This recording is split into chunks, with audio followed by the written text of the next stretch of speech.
Assalamualaikum warahmatullahi wabarakatuh. Perkenalkan, nama saya Rizky Kahayansyah dengan NIM FAA 118014. Pada kesempatan kali ini, saya akan mereview sebuah jurnal dengan judul Karakteristik Habitat Perkembangbiakan Vektor Filariasis di Kecamatan Kodi, Balagar, Kabupaten Sumba Barat Daya. Di mana nama jurnal yang akan saya review kali ini adalah Aspirator dengan volume dan halaman yaitu volume 8 pada halaman 55 sampai 62. Tahun penerbitan jurnal ini adalah pada tahun 2016. Kemudian penulis dari jurnal ini adalah Meli Marina Talan dan juga Fridolina Mau. Kemudian untuk reviewernya sendiri di sini ada saya Rizky Kahayansyah, dan untuk tanggal review kali ini yaitu pada hari ini tanggal 12 Oktober 2021. Baiklah, saya akan melanjutkan penjelasan yaitu pada bagian latar belakang dari jurnal ini, di mana penyakit menular menahun yang disebabkan oleh cacing filaria dan ditularkan oleh nyamuk Mansonia, Anopheles, Culex, dan Ameriges.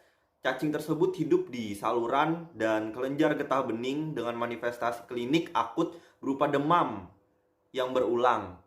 Kemudian juga terdapat peradangan saluran dan juga saluran kelenjar getah bening.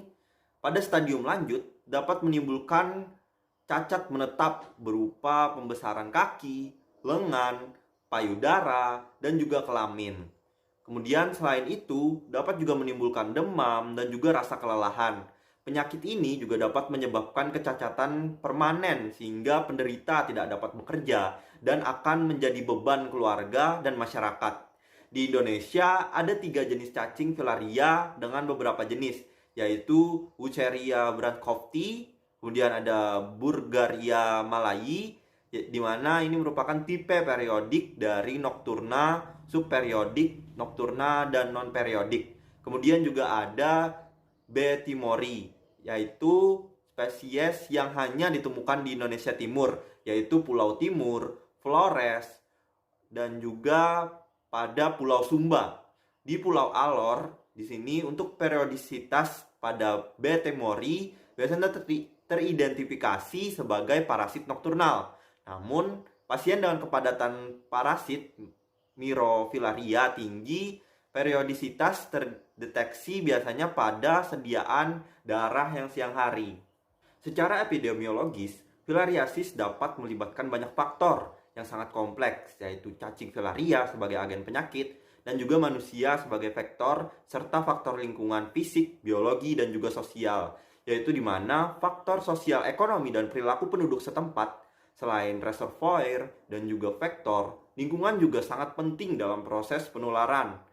Lingkungan dapat menunjang kelangsungan hidup dari reservoir maupun vektor. Hal ini sangat penting dalam epidemiologi filariasis. Salah satunya adalah jenis filariasis yang dapat diperkirakan dengan melihat lingkungannya. Baiklah, saya akan melanjutkan penjelasan yaitu pada bagian tujuan penelitian, di mana penelitian ini bertujuan untuk mengetahui gambaran karakteristik dari lingkungan fisik dan biologi di Kecamatan Kodi, Balagar, Kabupaten Sumba Barat Daya. Penelitian ini merupakan penelitian deskriptif dengan pendekatan secara cross-seksional, yaitu menggambarkan karakteristik lingkungan fisik dan biologi sebagai habitat perkembangbiakan dari nyamuk yang mempengaruhi penyebaran dari filariasis. Penelitian ini dilakukan di Kecamatan Kodi, Balagar, Kabupaten Sumba Barat Daya selama 8 bulan, dari bulan April sampai bulan November tahun 2014. Ditemukan habitat yang berpotensial sebagai tempat perkembangbiakan nyamuk, di mana habitat yang dominan yaitu pada genangan air, mata air, saluran air, dan juga pada sungai kecil dengan suhu yang berkisar 21 sampai 35 derajat Celcius. Dan untuk pencahayaan yaitu sekitar 0,22 sampai 795 LUX. Dan untuk keasaman di sini yaitu pH berkisar antara 7,2 sampai 7,7. Dan untuk salinitasnya yaitu sebesar 0 sampai 0,01%. Dengan ketinggian tempat berkisar antara 25 sampai 117 meter di atas permukaan laut. di mana spesies yang ditemukan pada habitat perkembangbiakan adalah Anopheles vagus, Anopheles barbirosis, kemudian Anopheles annuleracis, kemudian ada Culex visnui, kemudian ada Culex bitachniorhynchus, kemudian ada Culex quinquefasciatus. Baiklah, saya akan melanjutkan penjelasan yaitu pada bagian permasalahan, di mana di sini Anopheles subpictus telah dilaporkan sebagai faktor yang penting dalam Webbancrofti di Pulau Alor dan juga pada Flores. Untuk Anopheles barbirotis, ini merupakan vektor dari Bettimori yang diperdalam pada Flores. Untuk vektor dari Webbancrofti di daerah pantai ada 3 jenis, yaitu ada Anopheles flaviortis, kemudian ada Anopheles sundaicus, dan Anopheles subpictus. Kemudian selanjutnya ada kasus filariasis pada tahun 2011 di Sumba Barat Daya yang memiliki kasus kronis sebanyak 98 orang. Sedangkan hasil penelitian dari Yunarko dan kawan-kawan pada tahun 2012 tentang studi endemistas filariasis di Kecamatan Kodi Balagar, Kabupaten Sumba Barat Daya, ditemukan 21 kasus dengan sediaan darah positif Microfilaria, Bettimori, dan Webbancrofti, dan juga campuran dari Bettimori dan Webbancrofti. Dengan Microfilaria, rate itu sebesar mencapai 4,2%. Kemudian juga ada hasil penelitian dari Adiana dan kawan-kawan itu pada tahun 2014 tentang pemetaan kasus dari vektor filariasis di Pulau Sumba, Provinsi Nusa Tenggara Timur yang ditemukan 5 kasus dengan sediaan darah positif Microfilaria, Bettimori, dan juga Webbancrofti dengan Microfilaria rate sebesar 1,6%. Habitat nyamuk vektor penular dari Microfilaria berbeda-beda berdasarkan spesies Microfilaria. Pada spesies Burgia malayi ditemukan di daerah hutan rawa sepanjang sungai. Sedangkan pada spesies Urceria bancrofti merupakan Microfilaria tipe perkotaan, yaitu daerah perkotaan kumuh dengan kepadatan penduduk yang cukup tinggi dan drainase yang tinggi mengakibatkan banyak genangan air kotor sebagai habitat yang cocok untuk nyamuk Culex quinquefasciatus. Berbeda dengan spesies Microfilaria, Burgia timori, habitat vektor nyamuk penular cenderung ditemukan di daerah sawah yang cukup luas. Action. Baiklah, saya akan melanjutkan penjelasan ke bagian metodologi penelitian. Jenis penelitian yang dilakukan adalah cross-sectional yang dilaksanakan pada bulan April sampai bulan November 2014. Lokasi penelitian yang terpilih adalah di Kecamatan Kodi Balagar, Kabupaten Sumba Barat Daya. Pengumpulan data dilakukan dengan observasi lingkungan.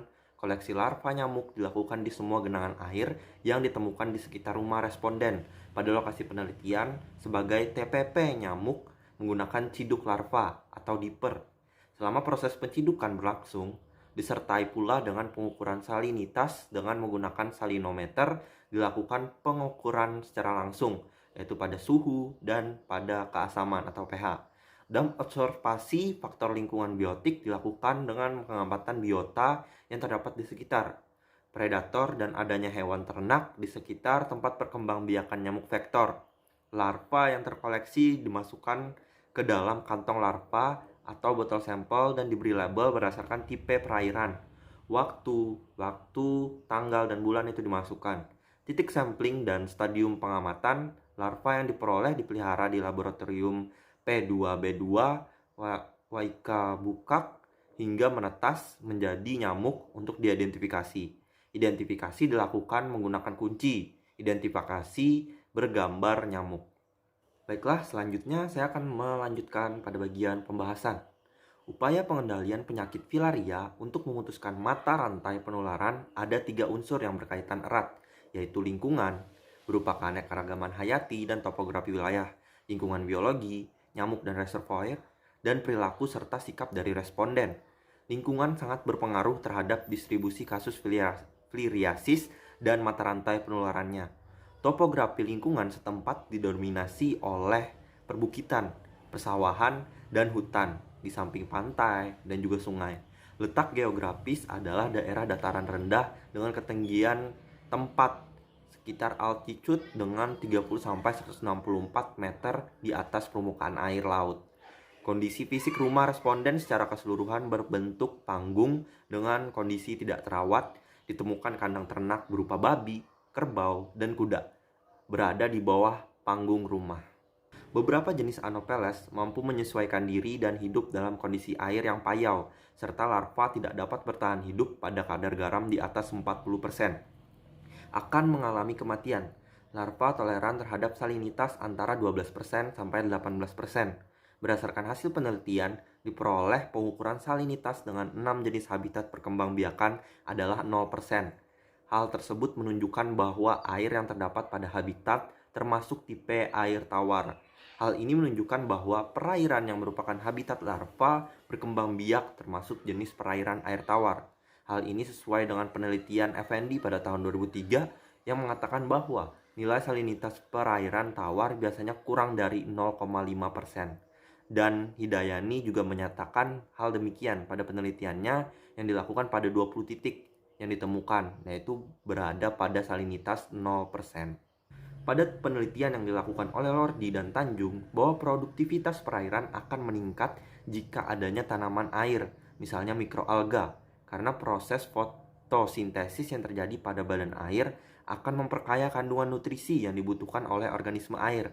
Berbagai jenis vegetasi yang ditemukan di sekitar habitat perkembangbiakan, yaitu semak-semak, rumput, pepohonan, dan di dalam habitat perkembangbiakan yaitu rumput, lumut, enceng gondok, dan kangkung. Fungsi masing-masing vegetasi, yaitu pada semak-semak ini berperan sebagai tempat beristirahat pada nyamuk yang telah berkembang dari fase akuatik, dan masing-masing vegetasi yang berada di sekitar habitat perkembangbiakan umumnya berfungsi sebagai pelindung atau menaungi habitat agar tidak terkena langsung sinar matahari yang dapat menyebabkan peningkatan suhu air. Adapun fungsi vegetasi dalam habitat perkembangbiakan yaitu pada umumnya sebagai pelindung larva dari serangan predator dan sebagai makanan pada larva tersebut, khususnya pada lumut. Hal ini didukung oleh penelitian Sattler et al. Yang mengatakan bahwa air yang keruh akibat partikel makanan akan menjadi habitat yang cocok untuk perkembangbiakan larva Anopheles. Baiklah, saya akan melanjutkan penjelasan pada bagian hasil penelitian, di mana pada jurnal ini disebutkan bahwa berdasarkan hasil observasi kondisi lingkungan di Kecamatan Kodi Balgar, ditemukan adanya genangan air di sekitar rumah responden dan banyak tempurung atau batok kelapa yang ditemukan menampung air sebagai tempat perkembangbiakan nyamuk potensial. Beberapa tipe habitat tempat perindukan nyamuk dapat dilihat pada tabel 1 yang akan saya tampilkan pada gambar berikut. Oke, dari hasil observasi dan pengukuran dapat dilihat pada tabel di atas bahwa ditemukan tipe habitat yaitu mata air, genangan air, dan aliran air sungai. Sedangkan pada hasil pengukuran suhu berkisar 21-35 derajat Celcius dengan pencahayaan 22-795 lux dengan keasaman pH berkisar 7,2-7,7 dan salinitas sebesar 0%. Di mana dari hasil observasi dapat dilihat pada tabel 2 di samping bahwa ada 13 flora dan 8 fauna yang hidup bersama di tempat perkembangbiakan potensial dari nyamuk. Tempat perkembangbiakan nyamuk di daerah ini bersifat temporer, di mana jarang dijumpai genangan air di sekitar rumah penderita pada saat musim kemarau, sehingga tempat potensial yang terpetakan hanya di sekitar mata air yang debit airnya konsisten, tidak kering meskipun musim kemarau.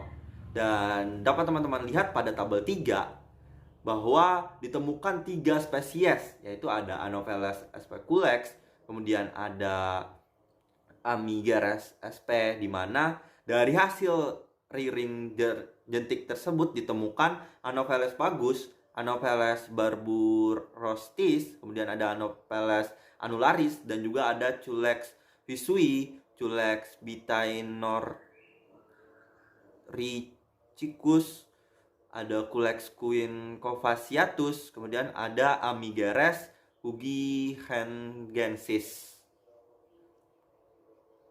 Baiklah, kita masuk ke bagian selanjutnya, yaitu pada bagian kelebihan dan kekurangan.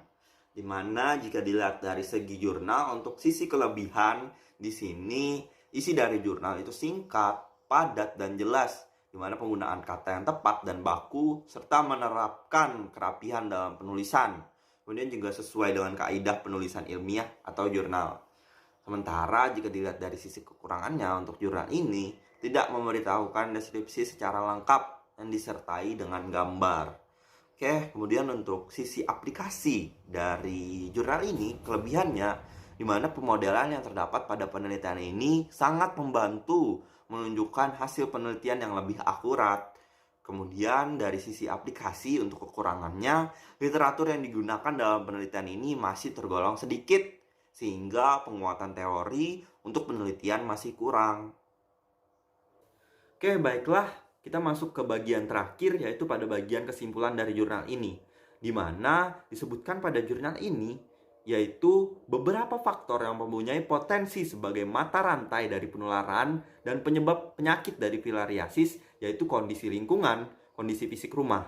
Kemudian juga ditemukan beberapa tipe habitat dari perkembangbiakan vektor nyamuk filariasis, dengan flora dan fauna yang sangat mendukung terbentuknya tempat perindukan dari nyamuk potensial, yaitu genangan air atau kubangan, dan sungai kecil yang tidak pernah kering sepanjang tahun.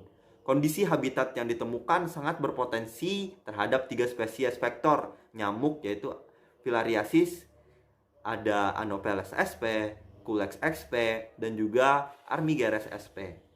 Baiklah, sekian penjelasan saya dari jurnal yang saya review. Saya mengucapkan permohonan maaf apabila dalam pembuatan video ini masih banyak terdapat kekurangan. Dan juga saya mengucapkan terima kasih yang sebesarnya atas perhatian teman-teman karena telah menonton video yang saya buat. Wassalamualaikum warahmatullahi wabarakatuh.